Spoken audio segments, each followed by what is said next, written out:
अच्छा एक बात बताओ, भारत में सबसे ज्यादा झगड़ा किसका है?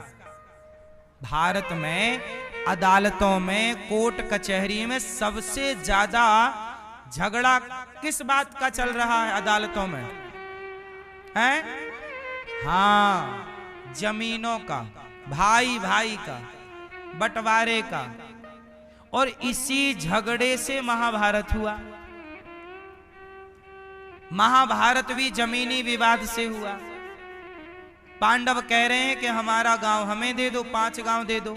दुर्योधन बोला सुई की नोक बराबर नहीं देंगे।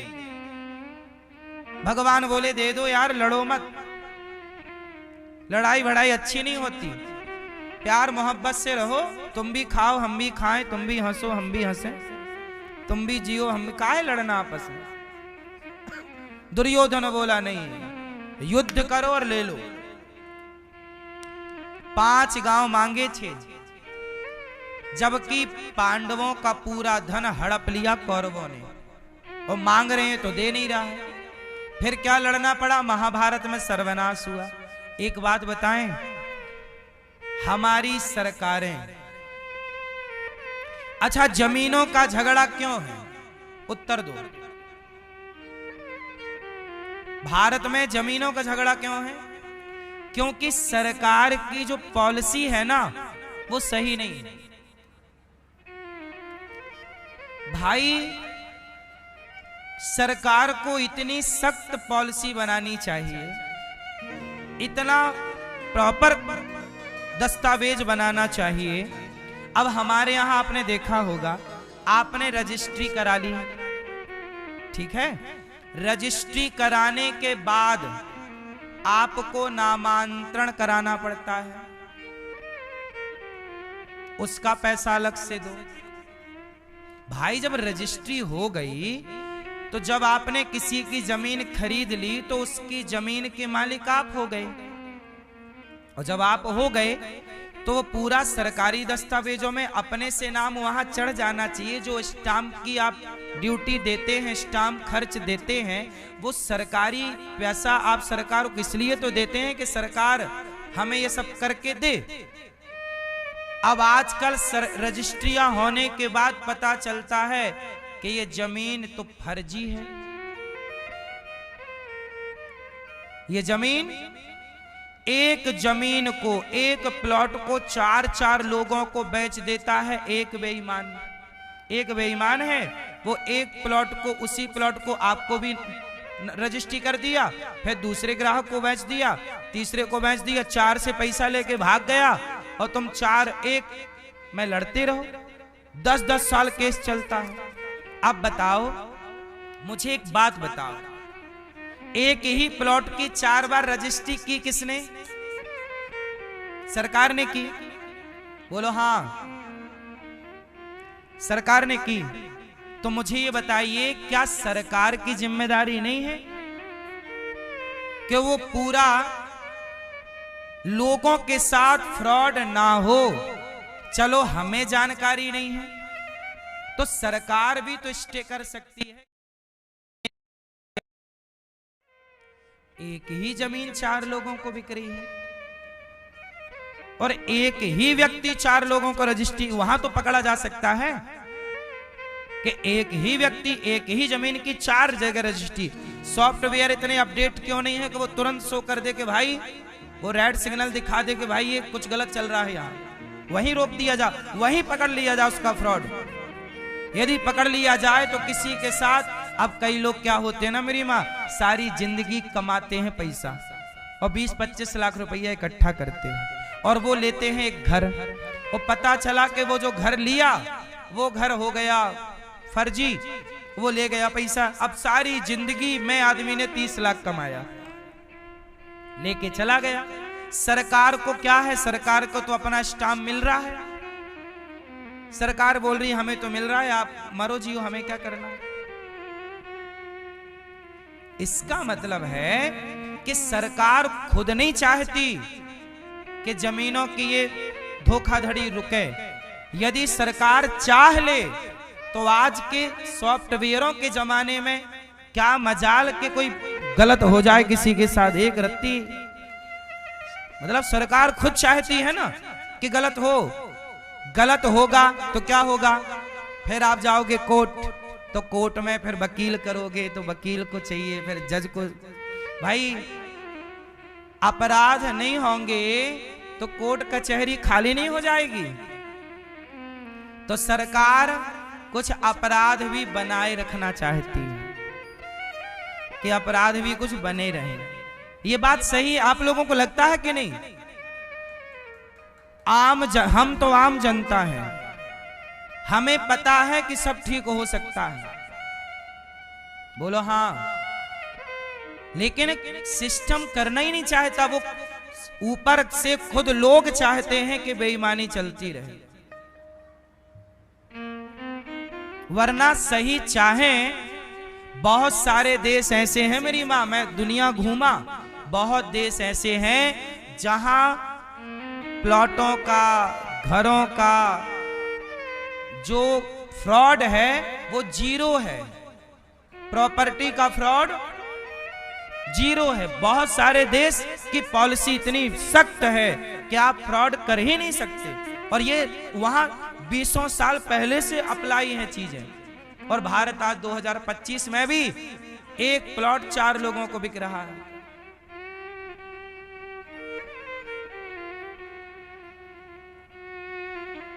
इसका मतलब सरकार खुद नहीं चाहती कि इस देश में शांति बनी रहे, क्योंकि शांति बनी रहेगी तो मुद्दा नहीं रहेगा, मुद्दा नहीं रहेगा तो बातें किसकी होंगी। न्यूज वालों को भी मुद्दा बनाए रखना पड़ता है, तब तो टीआरपी मिलेगी, तब ना कोई न्यूज देखेगा, वरना न्यूज कौन देखेगा।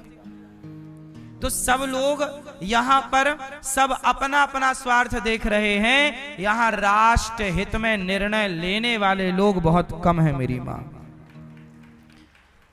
चारों तरफ इतना भ्रष्टाचार इस देश में है, और आप ज्यादा बात करने लग जाएंगे तो आपके मुंह पे उंगली रख दी जाएगी, चुप रहो। हम तो देखो, हमें जो लगता है, जो दिखता है, हम आपसे बात करते हैं। गरीब आदमी का 1 लाख भी क्यों बर्बाद हो, मेरा कहना यह है। बेचारे ने, रिक्शा वाला सोचो 1 लाख कितने दिन में कमाता होगा, सोचो जरा। और रिक्शा वाले ने, यदि जरा विचार करिए कि रिक्शा वाला ने कैसे 1 लाख कमाया होगा, और उसने कहीं 5 लाख का घर लिया होगा, और कहीं उसके साथ गलत हुआ होगा, तो बेचारा वो तो जीते जी मर गया होगा, बोलो हाँ। उस गरीब की 5 लाख का घर यदि कोई फर्जी कोई करा दे, उसके साथ धोखाधड़ी कर दे, तो वो बेचारा कहेगा किसको? यहां सुनवाई भी तो सबकी नहीं है ना, यहां सुनता भी तो कोई नहीं है। जिसकी लाठी उसकी भैंस है यहां। इसलिए मेरी मां, ये सब कितने लोग चाहते हैं कि हमारे देश में भी प्रॉपर्टी का काम बिल्कुल जीरो फ्रॉड हो, यहां फ्रॉड बिल्कुल जीरो हो जाए, ताकि आप भारत के किसी भी कोने में जमीन खरीदो या बेचो, ना बेचने में फ्रॉड हो, ना तो खरीदने में, और सरकार उचित एक कीमत रख दे कि भाई ये सिस्टम है। अब होता क्या है, क्या क्या बताएं साहब, अब आपको क्या क्या बताएं, किसकी बात बताएं? जो मैं बता रहा हूं ये सारे नेताओं को पता है, सारे सिस्टम को पता है, बस आप लोगों को पता नहीं। और आपको भी पता है तो आप बोलना नहीं चाहते। आप नेताजी से कहते हैं, नेताजी बस हमारी बस की टिकट फ्री करा देना, हम जितने बार शॉपिंग करने जाएं। आप लोग खुद मुद्दे की बात नहीं करते नेताओं से। इस देश में साड़ियां बांट कर वोट ले ली जाती हैं, दारू पिला के वोट ले ली जाती है, मुद्दे की कोई बात, मुद्दे का चुनाव इस देश में आज तक हुआ ही नहीं। यहां चुनाव मुद्दे का कहां हुआ, बताइए? किस मुद्दे पे आज तक आपने वोट डाला? भारत के हित में कौन सा मुद्दा, कौन सी बात पे आपने वोट डाली? भारत आजादी के आज 80 साल होने को आए, आज भी इस देश में बेईमानी भ्रष्टाचार है। क्यों है? आप सरकारी तनिक सा काम कर लो, आपको 100-500 रुपए देने पड़ेंगे ऊपर से। बोलो हाँ, ऊपर से लगता है पैसा के नहीं? बोलो हाँ। अच्छा ये बताओ, आप क्या है, रजिस्ट्रियां जब होती हैं तो रजिस्ट्री स्टाम्प वाला पैसा तो जाता है 1 नंबर का, ऊपर से भी कुछ देना पड़ता है आप लोगों को कि नहीं? बोलो हाँ। कितने लोगों को ऊपर से देना पड़ता है? ऊपर से। अब ये बताइए, ऊपर से वाला पैसा किसको जाता है? भाई सरकारी पैसा तो 1 नंबर का दे दिया, ऊपर वाला कौन लेता है? अब मुझे बताइए कि ऊपर का जो पैसा जाता है, क्या ये मुख्यमंत्री प्रधानमंत्री जी को पता नहीं है? पता है, सबको पता है। क्या मुख्यमंत्री जी अपने लिए जमीन नहीं खरीदते होंगे? क्या नेता अपने लिए जमीन नहीं खरीदते होंगे? किसको जाता है ये पैसा? क्यों जाता है? और परसेंट बंधा है कि आपके इतने की जमीन है तो इतना परसेंट जाएगा ऊपर से।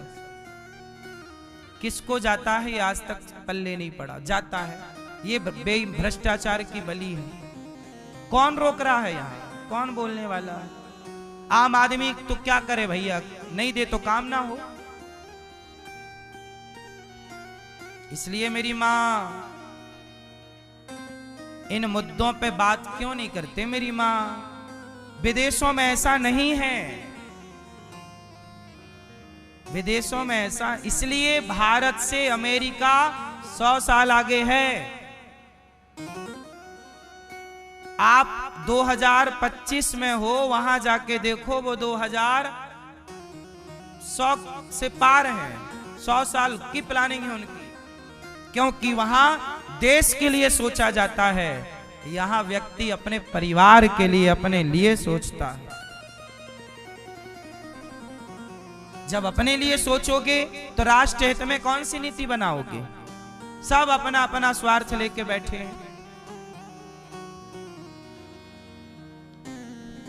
इसलिए बेईमानी हमारे देश में, बताइए, नकली दवा बाजार में बिकती है कि नहीं? हाँ या ना? बोलो हाँ। नकली दवाई मिलती है। क्या ये सरकार को पता नहीं है कि नकली दवाई बिक रही है? फिर क्यों बिक रही है? किसकी मर्जी से बिक रही है, आपकी कि मेरी? बोलो, क्यों बिक रही है? वो नकली कंपनियां सरकारों को खूब पैसा, ले लो 10 करोड़ 50 करोड़ ले लो। इस संसार में पैसों में सब कुछ बिकता है मेरी माँ। पैसों में सब बिक गया, बिक गया, बिक गया। इसलिए कहता हूं, कलयुग है, ईमानदार कहीं ढूंढोगे तो मिलेगा कोई। भगवान सबको सद्बुद्धि दें। और मैं यही कहता हूं कि जितना भी भ्रष्टाचार हो रहा है, ये भारत माता के साथ आप गद्दारी कर रहे हैं, जो कर रहे हैं। इसलिए अपने वतन, अपने राष्ट्र के साथ गद्दारी करनी चाहिए। अरे मैं रहूं, देखो आज मैं हूं, कल मैं नहीं रहूंगा, लेकिन जब मैं नहीं रहूंगा तब भी भारत रहेगा।